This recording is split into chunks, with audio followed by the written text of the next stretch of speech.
Nous entendons parfois la CA entrave le développement de la parole.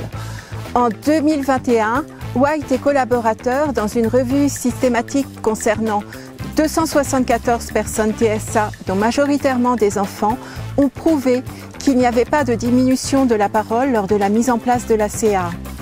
Au contraire, régulièrement, il y a un développement de la parole. Pour rappel, le développement de la parole est un bonus à la mise en place de la CA. Celle-ci vise la participation sociale. Il convient de l'introduire très précocement afin que le développement d'un langage, de la pensée, des interactions sociales ne soit pas entravé. Merci beaucoup. Ça me fait vraiment énormément plaisir d'être ici et je suis très honoré d'être là. Je suis là que vous allez dire que je viens de Belgique. Ce que nous avions entendu, nous venons d'entendre un exposé vraiment hyper intéressant et riche qui nous rappelle, je pense, en tout cas moi ça me rappelle, que tout ce qui n'est pas le langage au sens où nous l'entendons selon nos normes neurotypiques, ça ne veut pas dire qu'il n'y a pas de communication. Et ce que j'aimerais explorer avec vous,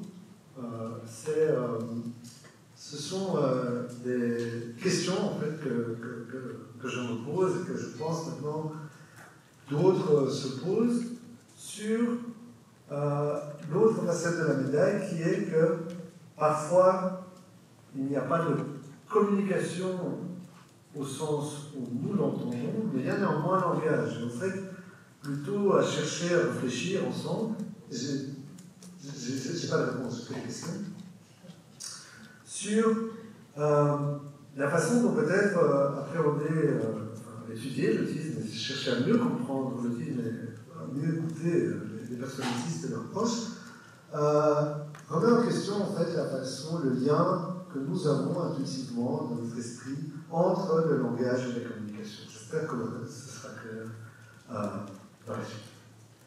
Alors, ce n'est pas à moi de vous rappeler le langage, et quand je parle de langage, je ne parle pas de langage au sens de la parole, je parle vraiment du langage comme la capacité à communiquer d'une manière ou d'une autre avec des éléments linguistiques, pas nécessairement oral. Donc vous savez que le langage en général arrive de façon tardive chez beaucoup d'enfants et qu'on estime, alors ça dépend de la façon dont on compte, mais on estime qu'il y a plus ou moins 25 à 30% de personnes avec un diagnostic d'autisme qui n'accèdent jamais à la communication verbale. Et de nouveau, ça ne veut pas dire que ces personnes ne communiquent pas. Hein. Ce que je veux dire juste, c'est que ces personnes ne communiquent pas avec du langage. Et ça, c'était rappelé tout à l'heure, je pense que c'est aussi au centre de tous les efforts autour de la communication alternative augmentée. Le langage, au nouveau sens large, c'est un facteur déterminant pour l'intégration et surtout pour l'autonomie. Et donc, il n'est pas étonnant, en fait, que énormément de personnes, dans la recherche scientifique, aient cherché à comprendre qu'est-ce qui fait que le langage se développe ou pas dans l'autisme. Et en fait, moi, en tant que linguiste, c'est comme ça que je suis venu à m'intéresser à cette question il y a quelques années déjà. Alors, la première chose à garder à l'esprit, et de nouveau, il n'y a rien de nouveau pour vous ici, c'est que, évidemment, il n'y a pas simplement une division entre les personnes autistes ou les enfants autistes qui ne parlent pas et puis qui n'ont pas de langage et puis ceux qui en ont.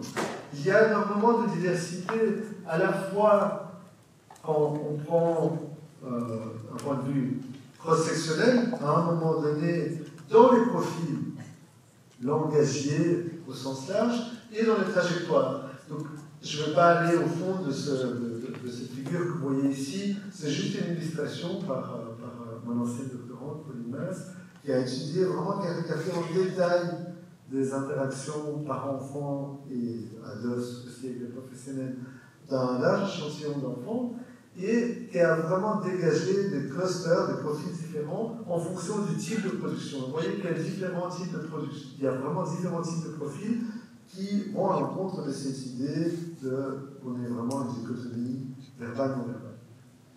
L'autre hétérogénéité, l'autre variabilité, c'est celle au niveau des trajectoires. Ce type de courbe de trajectoire, on le trouve dans énormément d'études. En fait, on le trouve tout le temps. Ce qu'on voit, c'est qu'après des délais d'apparition du langage, on a des trajectoires qui diffèrent. Il y a des enfants qui vont, dont les profils linguistiques vont rester relativement stables. Il y a d'autres qui vont avoir vraiment des trajectoires très abruptes. En fait, ils vont rejoindre des niveaux dans le niveau typique et même les dépasser assez rapidement. Et généralement, ça se passe en fait avant 8 ans. Après, les trajectoires sont plus prédictives. Donc c'est vraiment un âge où c'est hyper important de comprendre ce qui se passe. On ne sait toujours pas, je pense. Alors, il y a des couleurs un peu bizarres parce qu'il y a tout un enchaînement, toute une transformation de diapositives pour lesquelles je remercie mes collègues. Ce qu'il faut garder à l'esprit, et je vais y revenir tout au long de l'exposé, c'est que dans la compréhension actuelle de l'autisme, le langage, c'est un spécifieur du diagnostic. Et c'est la même chose dans la version révisée du DSM. C'est-à-dire que, en fait, on peut avoir différents profils langagiers et différents profils autistiques qui se combinent de toutes les façons imaginables, plus ou moins. Et ça, de nouveau, je vais y revenir, j'espère que ce sera plus clair pourquoi je mentionne ça. Juste pour vous donner un exemple, ça, c'est des données qui sont issues d'une étude en cours dans mon laboratoire, qui est faite en collaboration avec l'université de Gand et de Leuven. C'est une étude sur toute la Belgique, c'est une étude bilingue. En fait, ici, on suit un peu plus de 200 enfants, et ici, vous voyez, donc c'est à l'entrée à l'étude, donc c'est entre 2 et 3 ans, vous voyez les scores standardisés du langage réceptif ou expressif, okay, au regard de la composante de la DOS qui se focalise sur tout ce qui est communication et l'affect social. Vous voyez qu'il n'y a presque pas de corrélation. Okay. Juste pour vous donner un exemple, ça, c'est la relation qu'on trouve avec le QI non verbal. Okay. Là, on a une corrélation très forte. Qu'est-ce que ça veut dire? Ça veut dire que, de nouveau, ça veut dire qu'on peut avoir différents types de profils socio-communicatifs avec différents types de profils langagiers. Alors, la raison pour laquelle j'ai mis ces photos, c'est pour nous vanter un peu, enfin, vanter mon équipe en fait. Et l'équipe de la KLE de Gand. Pourquoi est-ce qu'en fait il y a un petit van? En fait, c'est parce qu'on a décidé, on s'est rendu compte que les personnes qui participent aux études, en fait, c'est un échantillon biaisé, c'est des gens qui viennent au laboratoire. Donc, pour essayer d'inclure le plus grand nombre, on a créé des labs mobiles où on fait toutes sortes de choses, on regarde, on besoin, et pour l'instant, ça se passe très bien. Alors, pourquoi est-ce que je parlais de cette diversité de profils linguistiques qui se combinent avec une diversité de profils socio-communicatifs? En fait, je parlais de ça parce que, en réalité, la façon dont on approche l'autisme, la communication, le langage dans l'autisme, dans la recherche, mais aussi dans la pratique, vient d'une vision du langage qu'on peut appeler empiriciste ou constructiviste. En fait, c'est une vision qui mêle intimement le langage et la communication. L'idée, c'est qu'on n'acquiert le langage que pour communiquer et que pour communiquer de façon intersubjective. C'est-à-dire que, ici, vous voyez une citation d'un des défenseurs plus prominents de ce point de vue. L'idée, c'est pour que le langage émerge, il faut que l'enfant entre dans une interaction partagée, dans dans des contextes d'attention conjointe avec d'autres personnes. Et c'est que comme ça que le langage peut émerger. Okay.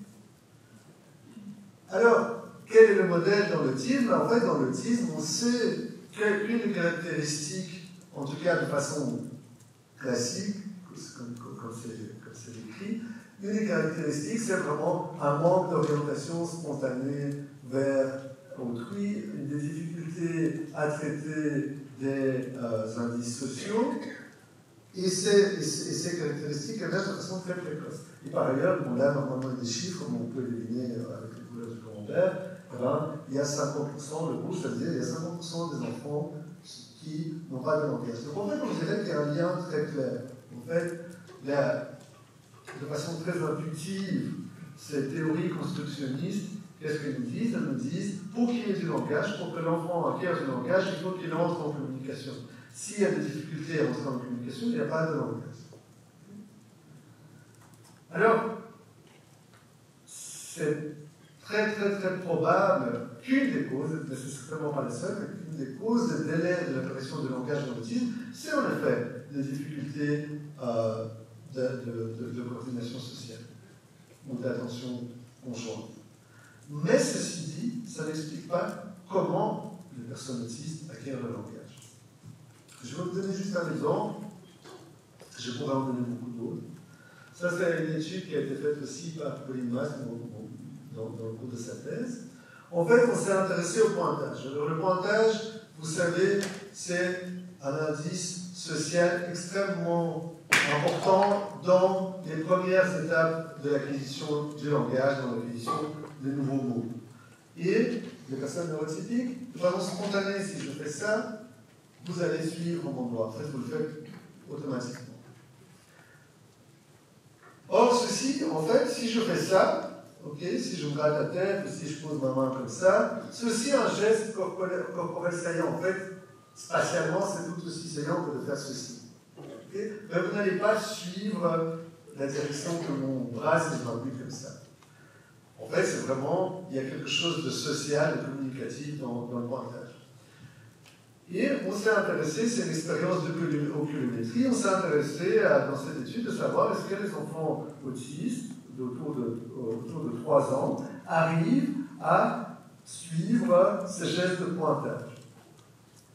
Alors, comment on a fait ça? En fait, c'était toutes des vignettes avec des adultes différents qui, en fait, étaient dans cette position, soit comme ici, vous voyez l'écran, soit comme ça, soit qui se mettaient comme ça. Et donc, d'un côté, on avait un bras qui sortait un peu du corps, de l'autre côté, on avait un geste de pointage. Et au bout d'une seconde, l'adulte prononçait un pseudo-mot, un mot qui n'existe pas. Alors, il y avait une soixantaine d'enfants autistes et une soixantaine d'enfants au développement atypique. Ce que vous voyez là, en fait, c'est les données de l'oculométrie sur le décompte temporel. Donc les points bleus, ce sont les enfants autistes, les points verts, ce sont les enfants au développement atypique. Quand vous êtes au-dessus du zéro, significativement au-dessus du zéro, ça veut dire que votre regard est proche du bras qui n'est pas du pointage. Quand vous êtes plus bas, vous êtes en dessous de cette ligne de zéro, ça veut dire que votre regard est de plus en plus proche de cette zone de pointage. Alors ce que vous voyez, c'est que avant qu'il y ait une seconde qui passe, c'est le moment où l'adulte ne dit rien, les enfants regardent, en fait ils sont autour de zéro, donc en fait ils sont plus ou moins partout sur l'écran. Et puis, dès le moment où l'adulte se met à parler, vous voyez que les enfants en développement atypique se mettent directement, en fait, vous voyez ces points verts qui tombent, en fait, ils se mettent à regarder le doigt qui pointe. C'est vraiment quelque chose qui est extrêmement rapide et automatique. Les enfants autistes, en revanche, n'ont pas du tout ce comportement-là. Donc c'est un exemple clair ici, on voit que ces enfants ne mobilisent pas des ressources de communication, d'attention aux indices sociaux que utilisent les enfants au développement atypique. Mais en même temps, en fait, dans ces 60 enfants autistes, on avait différents profils, et qui plus est, en fait, on savait comment leur profil engagé avait évolué un an après, avec des questionnaires, c'était juste au moment du Covid. Et en fait, on pouvait s'attendre à ce que des enfants autistes qui adoptent un comportement oculaire plus proche des enfants neurotypiques, qui font attention, qui regardent le pointage, et des meilleures compétences linguistiques. Et en fait, ce n'est pas du tout le cas. Pas du tout. Et comme j'ai dit, c'est une illustration de cette idée que peut-être qu'un manque d'attention conjointe, des difficultés à suivre le regard des autres personnes, à établir des contextes d'attention conjointe, ça explique pourquoi est-ce que 50% d'enfants autour de 3 ans autistes n'ont pas de langage fonctionnel, mais ça n'explique pas comment ça se fait qu'au final, autour de 70% de personnes autistes ont du langage. Et donc je pense que la question, c'est de savoir, c'est d'essayer de comprendre comment ça se passe. Et sincèrement, je pense qu'on le sait. Ce que nous avons fait avec des collègues canadiens, on a regardé toute la littérature qui essayait d'établir le lien entre l'attention conjointe et le langage. Parce qu'en fait, c'est là-dessus que se concentre la majorité de recherches longitudinales et prospectives sur le langage dans l'autisme, dans cette fenêtre, justement, entre 3 et 10 ans. C'est en fait l'idée que, vu que l'attention conjointe est supposée être cruciale pour l'émergence du langage, c'est l'idée que dans l'autisme, des meilleures aptitudes à l'attention conjointe devraient corréler avec de meilleures aptitudes linguistiques. En fait, on s'est demandé, mais tiens, qu'est-ce que ça veut vraiment dire cette idée de corrélation? Et on a divisé la littérature, une revue de littérature comme ça, c'est très ennuyeux à faire. On a divisé la littérature en 3 hypothèses plus générales. La première hypothèse, c'est celle qu'on a appelée joint attention across the board, ça veut dire l'attention conjointe en général. Là, l'idée serait de dire, est-ce qu'il y a de l'évidence pour penser que l'attention conjointe prédit tous les niveaux linguistiques, enfin le langage en général dans l'autisme.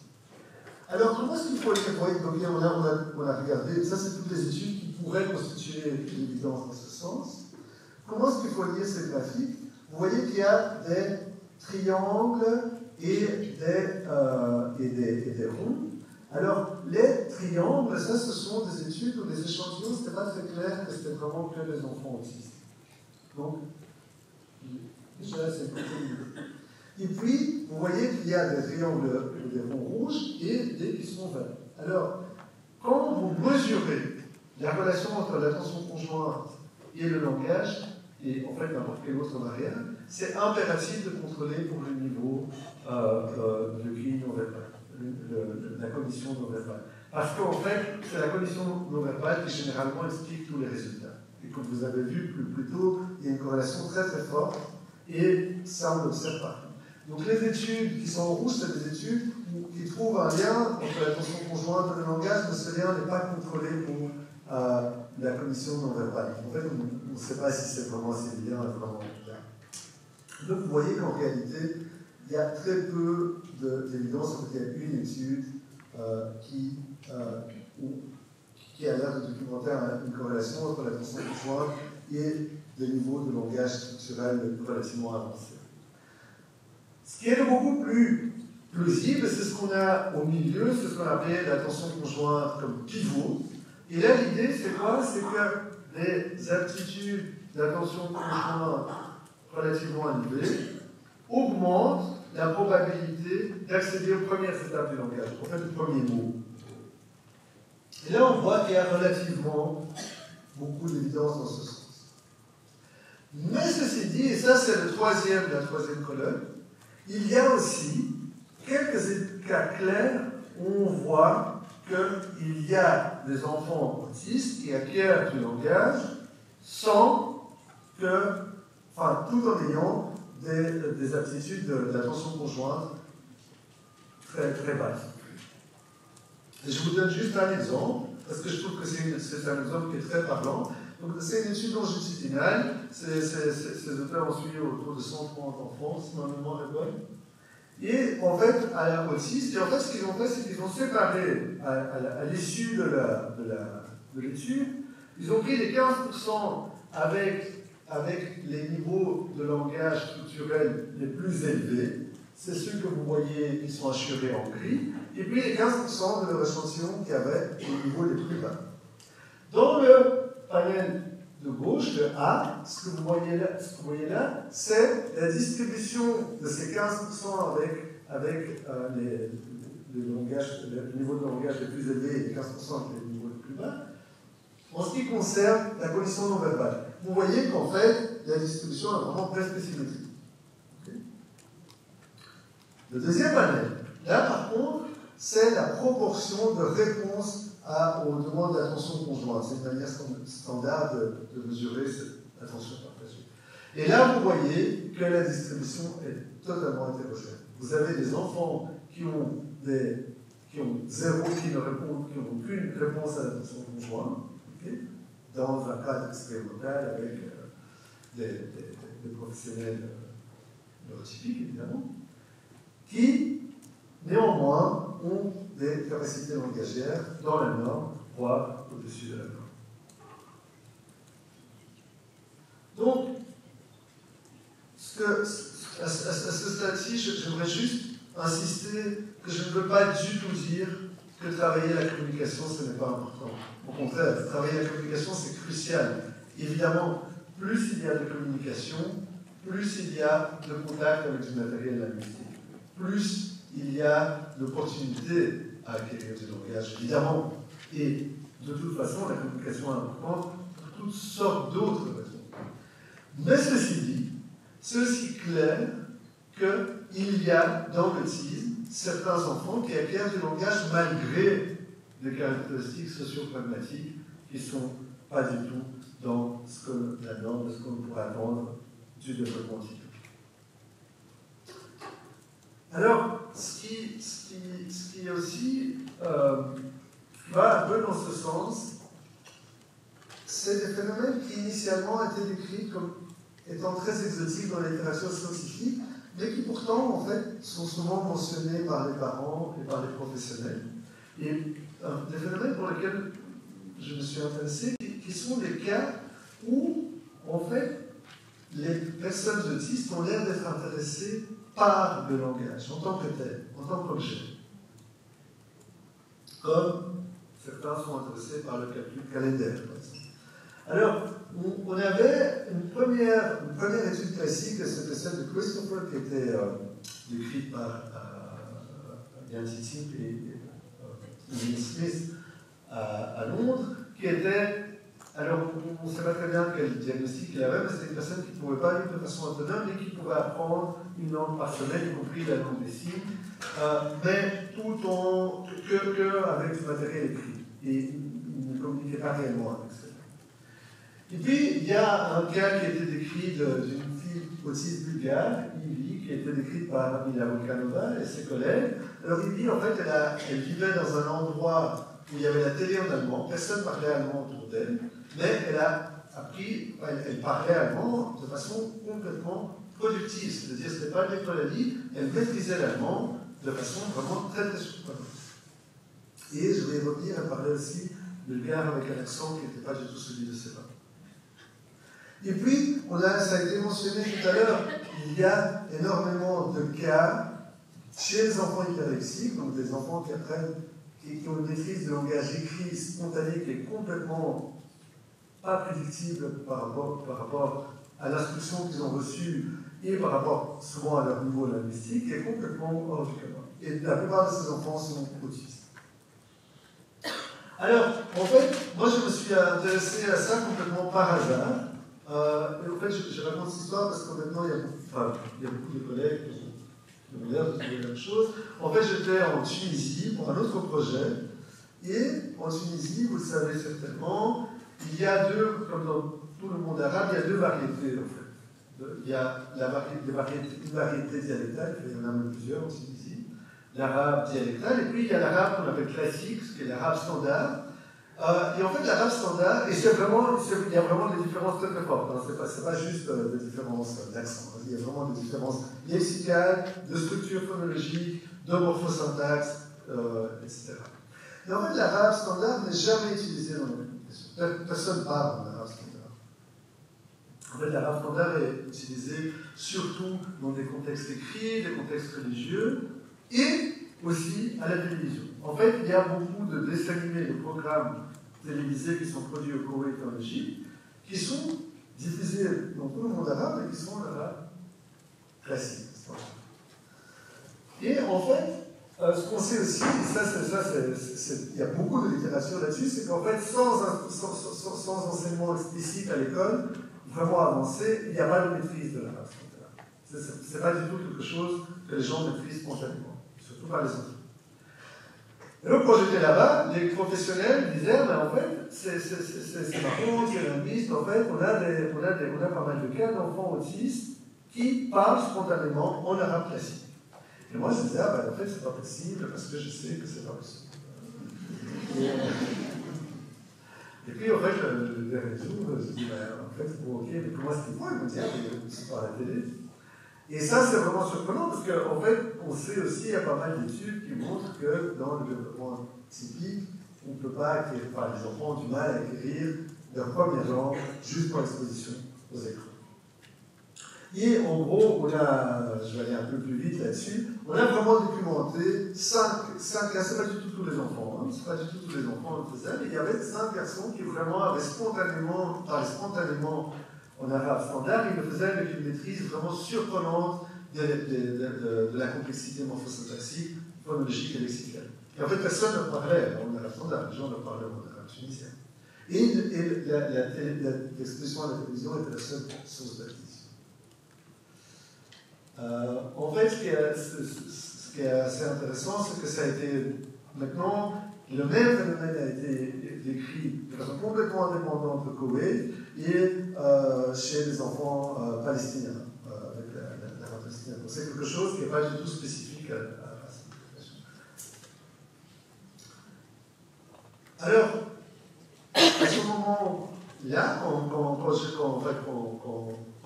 on a commencé à parler de ce phénomène en Tunisie, en fait, ça c'est un peu le moment où j'ai eu l'expérience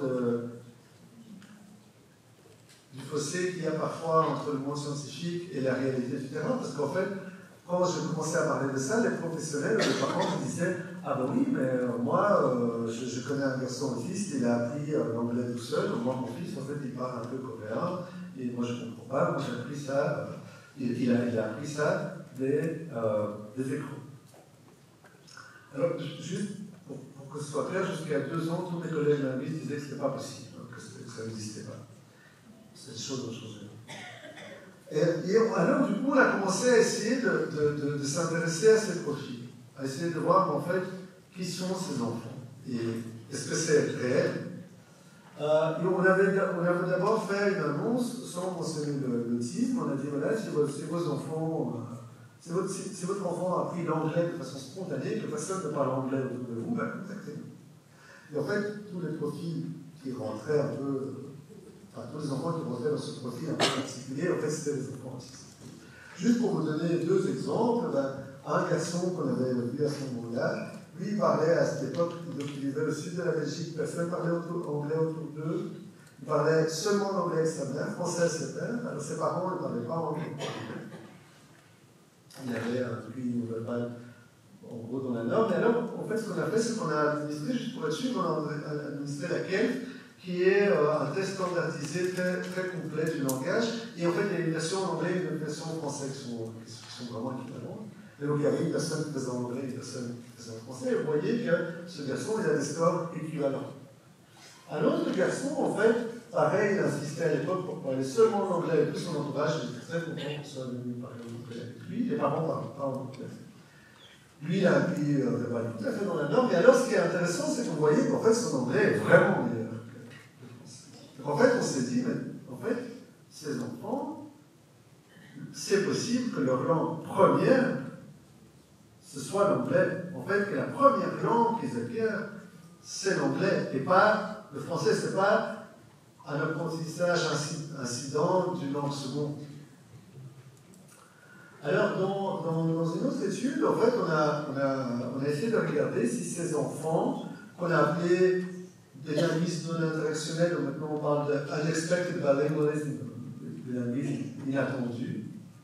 En fait, ces enfants forment un sous-groupe, où il y en a quand même un certain nombre, alors de nouveau, ce n'est pas du tout tous les enfants.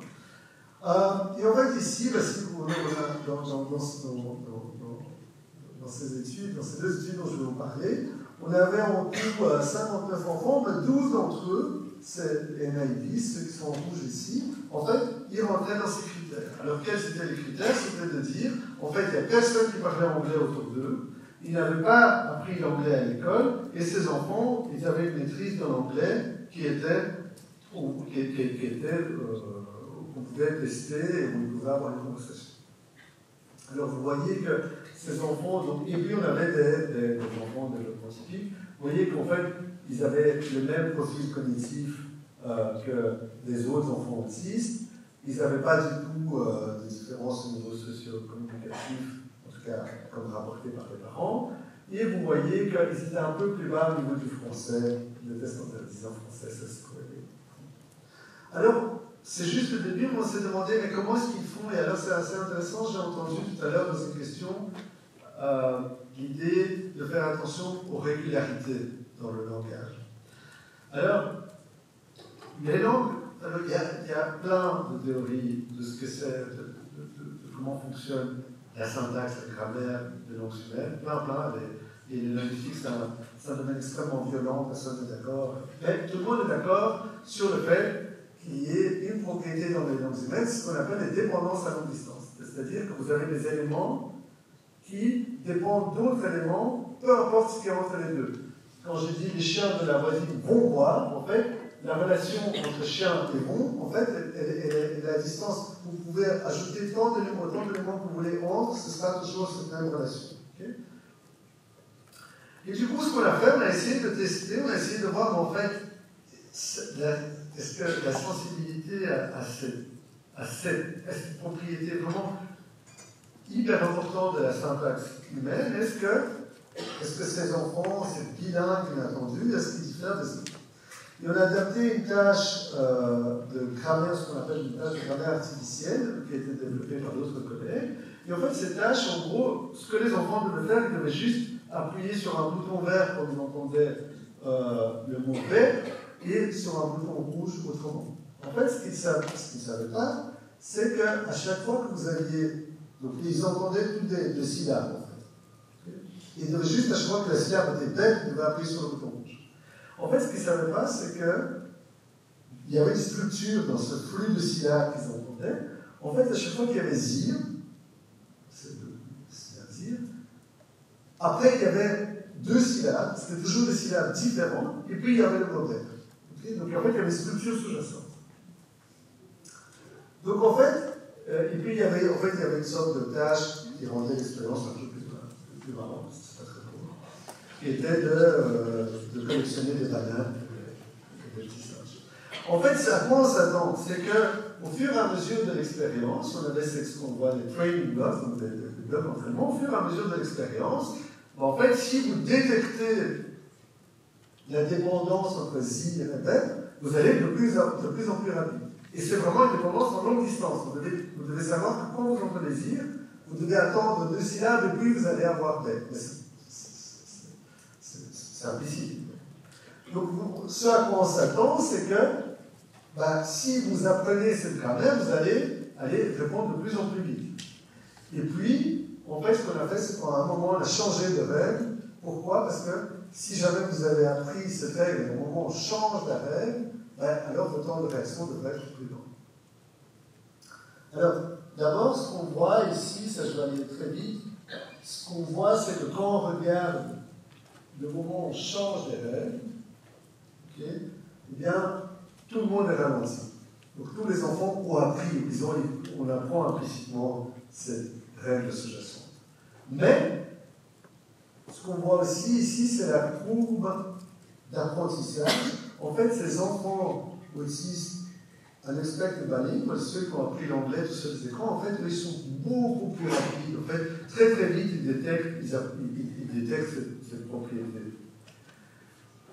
Alors, qu'est-ce que ça veut dire? Est-ce qu'ils ont cet intérêt pour l'acquisition du langage via des écrans parce qu'ils ont un certain profil cognitif? Ou est-ce qu'ils ont, à force d'avoir acquis le langage de cette façon, ils ont acquis ce profil cognitif? On n'a pas de réponse pour l'instant. Ce qu'on voit aussi, c'est que le même groupe d'enfants, si on fait des tâches de perception, de distinction de sons, de distinction acoustique très différentes. Okay. En fait, donc, vous entendez deux sons, vous devez dire s'ils sont les mêmes ou identiques. Et ces sons diffèrent de très très peu. Alors, dans toutes ces tâches, il y a toujours une tendance à répondre le même. C'est pour ça que tout le monde est au-dessus du niveau du hasard quand les sons sont les mêmes. Mais en fait, quand les sons sont différents, il n'y a que ces enfants autistes qui sont bilingues, inattendus, qui répondent au-dessus du niveau du hasard.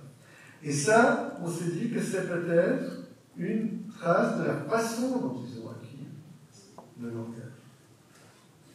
Alors, comment, j'ai fait des hypothèses. Je vais juste vous montrer quelques autres données, et puis j'ai fini, j'ai plus de slides que ça. Et la question, c'est de savoir qu'en fait, ce phénomène de bilinguisme inattendu, est-ce qu'au final, ce ne serait pas simplement juste le morceau visible de l'iceberg?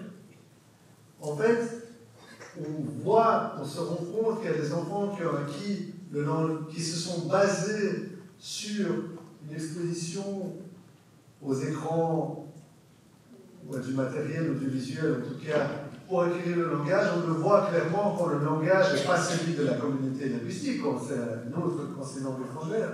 Mais en fait, si c'est la même langue qui est parlée dans la communauté de l'enfant, est-ce qu'on le verrait? Et là, en fait, si on regarde les réseaux sociaux, si on parle avec les parents, souvent les gens disent « Ah, mais c'est marrant que mon enfant ne parle pas du tout avec le même accent que moi. » Et ça, on a juste fait une étude.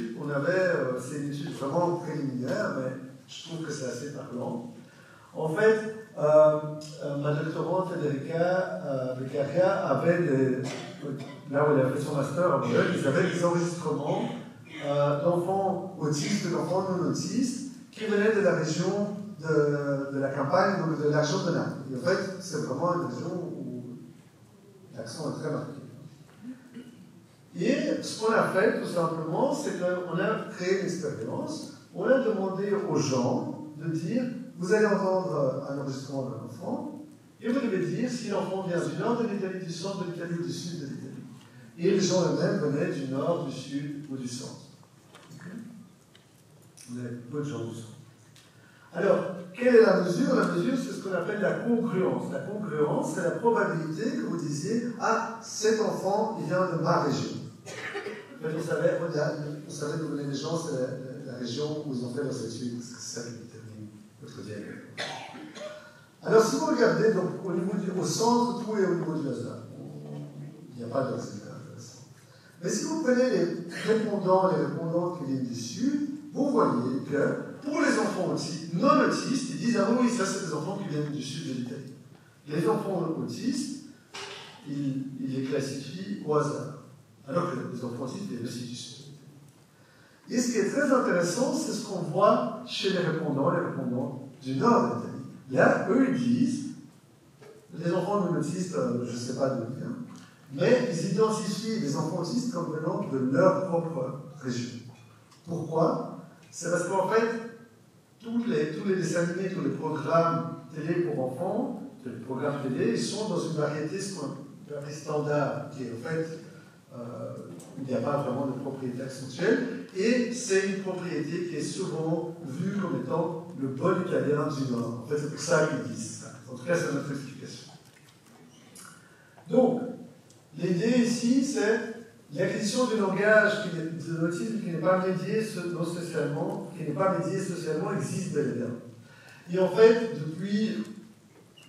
récemment, il y a 2 autres études qui ont trouvé la même chose, une au Québec, une en Israël, de façon complètement indépendante. Et donc, je pense que ça soulève plein de questions. Ça soulève des questions quant à la motivation. Qu'est-ce qui pousse les enfants à faire ça? Pourquoi est-ce qu'ils font ça? Ça soulève la question de quels sont les enfants autistes qui font ça et comment ils le font. Et je pense que la seule manière prometteuse, et je vais terminer là-dessus, la seule manière prometteuse d'essayer de comprendre comment ils le font, c'est de faire beaucoup plus de recherches sur le rôle de l'école. Parce que l'école à partir des écrans, c'est sans doute un des mécanismes qui pourrait expliquer ce chemin vers le langage. Alors, en fait, je fais toujours ça, j'ai beaucoup trop de slides, mais c'est pas grave. Alors, ce sur quoi je voulais terminer, c'est ça. C'est que l'orientation socio-communicative atypique, c'est une caractéristique centrale de l'autisme. En fait, c'est ça. Il y a beaucoup d'hétérogénéité dans l'autisme, on le sait, mais c'est la définition sous une forme ou une autre centrale de l'autisme. Et donc, en fait, c'est pour ça que dire que le langage est un spécifieur, en fait, ce que ça reconnaît, c'est que des individus autistes peuvent accéder au langage fonctionnel avec des degrés divers de cette caractéristique centrale. Alors, je veux vous remercier, je sais que je suis en train de passer, mais je dois vraiment remercier toutes les familles et toutes les personnes autistes et tous les professionnels qui nous ont donné de leur temps et de leur énergie, de leurs conseils pour rendre ces études possibles. Merci beaucoup.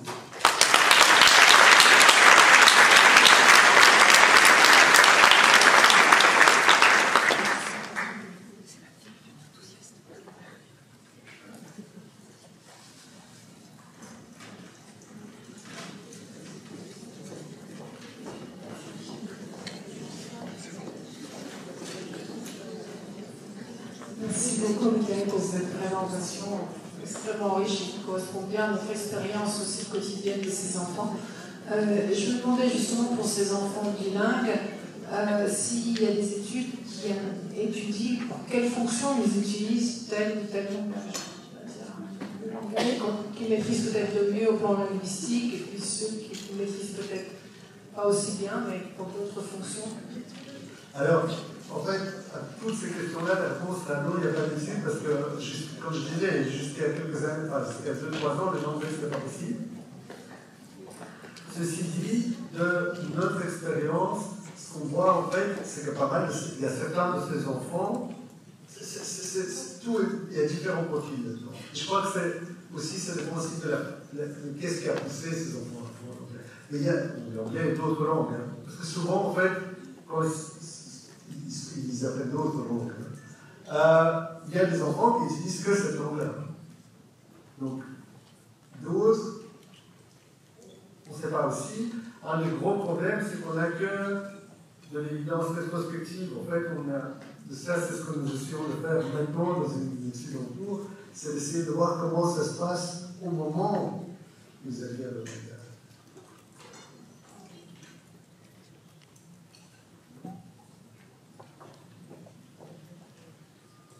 Je vous remercie beaucoup pour l'ensemble de votre exposé qui est une grande vulgarisation tout à fait accessible aux praticiens. Donc c'est très utile, c'est une revue générale qui dit la question du langage et de la communication de façon très originale.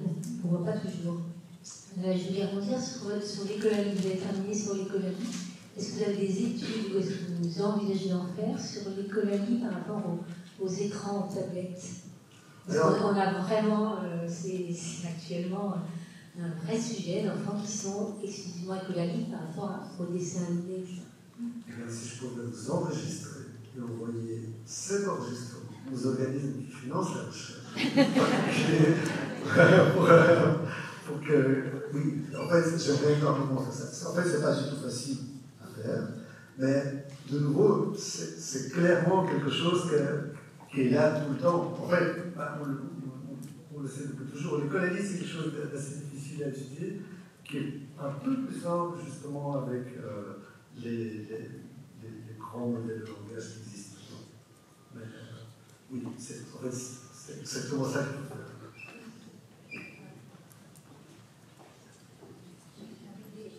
On a aussi, de façon plus ancienne, avant qu'il y ait le phénomène des écrans, des jeunes qui sont sans déficit intellectuel, qui disent vraiment avoir appris à travers les dessins animés la structure du langage. Donc il y a deux niveaux, il y a vraiment l'écolalie un peu envahissante, mais aussi l'écolalie mode d'apprentissage, et toujours avec ce phénomène d'écran.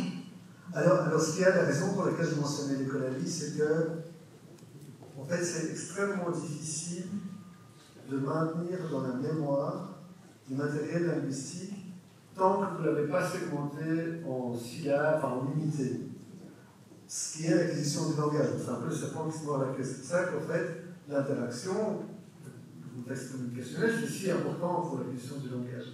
Donc si vous n'avez pas ça, vous devez avoir un mécanisme pour pouvoir réaccéder au matériel linguistique. Et c'est pour ça que je ne suis pas du tout le seul à penser ça. C'est pour ça que je pense que l'écolalie est probablement un moyen mécanistique, en fait. Bonjour, Armelle Gauthier, orthophoniste. Je vais essayer d'être claire. Moi, j'ai deux choses à vous demander. Est-ce que chez les enfants qui parlent l'arabe classique, on va dire, il y a eu des études sur le contenu de ce qu'ils disaient? Est-ce qu'on a pu voir s'il y avait des différences en langage spontané et en langage contraint? L'idée pour moi, c'est de pouvoir peut-être faire un lien avec certains enfants que j'ai de ma pratique, bon niveau, verbaux, et qui parlaient avec ce que moi j'appelle des écolalies différées, cachées. C'est-à-dire des choses qui tombent très bien dans la conversation. Mais quand on gratte un peu, on se rend compte que le sens n'est pas tout à fait là. Et j'ai eu aussi le bonheur de travailler avec certains jeunes qui me disaient d'où ça venait. Donc là, on pouvait vérifier, c'était bien une écolalie. On disait, ah ben ça je l'ai entendu là, ça je l'ai vu dans tel... Voilà. Donc, et là on est dans une écolalie, je pense, qui tombe bien, qui cache finalement une difficulté à organiser par eux-mêmes un langage original. C'est-à-dire que quand après on travaille sur l'élaboration de phrases, c'est vraiment très compliqué, et qui du coup s'en sortent avec une mémoire incroyable et cette prédisposition à aller chercher dans un magasin finalement ce qui va bien au bon moment, même si la compréhension de ce qu'ils disent n'est pas toujours tout à fait juste. Donc voilà, ma question c'est ça, est-ce qu'il y a une étude, c'est ces enfants qui parlent l'arabe classique, sur ce qui est contenu, sur le contenu spontané ou contraint, parce qu'on sait qu'il y a une grosse différence de contenu et de performance. Et est-ce que ça peut avoir un lien chez un petit francophone qui a des écolalies dans sa propre langue et qui pourrait peut-être nous éclairer sur comment il fait? Je ne sais pas si j'ai été claire. Oui, vous avez été très très clair, c'est très intéressant comme question. Enfin, il y a plusieurs questions. Alors, la première, donc, comme je dis, en fait, il y a des études que j'ai citées, une ou deux en plus, mais vous les avez sur ce phénomène. Alors, dans l'étude que nous avons donnée, c'était spontané. C'est intéressant de le faire en contrat. Alors, ceci dit, dans les études sur l'anglais, on a aussi mesuré la morphosyntaxe en compréhension, en production, et là, ça doit. En fait, c'était ça le critère. En fait, le critère pour dire qu'il y a vraiment de l'acquisition du langage, c'est quand il y a une maîtrise productive de la génération de nouveaux énoncés, en fait, de la morphosyntaxe générative. Donc, ça, on l'avait. À des degrés divers, bon, elle était là. Alors, en ce qui concerne l'écolalie différée, c'est super intéressant, et je pense qu'il y a deux choses là qui sont intéressantes. La première, c'est que si on acquiert du langage à partir des écrans, sans contexte interactionnel, en fait, cette acquisition, elle est sémantiquement plus pauvre, parce qu'en fait, elle est focalisée sur la structure. Parce que, fatalement, en fait. Donc ça, c'est une chose. Deuxième chose, c'est que quand même, si on arrive à replacer des éléments déjà entendus bien dans la conversation, ça veut dire qu'il y a une maîtrise de la compositionnalité, donc quand même du sens interne. Donc, Et donc, tout ça pour dire que ce serait, en fait, ce genre d'études, je pense que c'est ça qu'il faut faire. Le problème de ce genre d'études, c'est qu'il faut être là au bon moment et que c'est extrêmement chronophage. Donc, merci beaucoup, c'est passionnant et je suis sûre qu'on aurait plein de questions à vous poser. Donc on va le garder peut-être pour la table ronde parce que le temps là avance et on se lève.